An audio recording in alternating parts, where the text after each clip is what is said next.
How to private all YouTube videos at once, quick and easy guide. Hey guys, welcome back to our channel. In today's video, we are going to show you on how you can go ahead and do this method.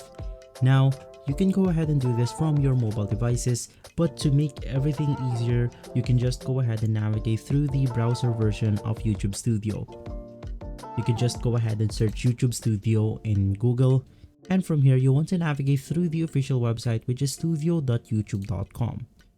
From here, go ahead and log in your account, and once inside, you basically have full control over your entire channel right here.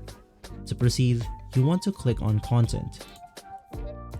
Inside Content, you can then go ahead and see this button right here that's below all of your videos.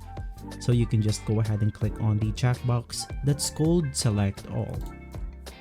From here, this menu will show up. You want to click on Edit,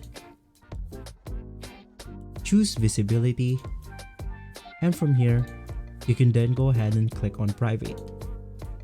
After selecting Private, click on Update Videos, and all of the videos right here will be transferred to Private. If this video has been helpful, leave us a like and subscribe. I'll see you on the next one. Thank you.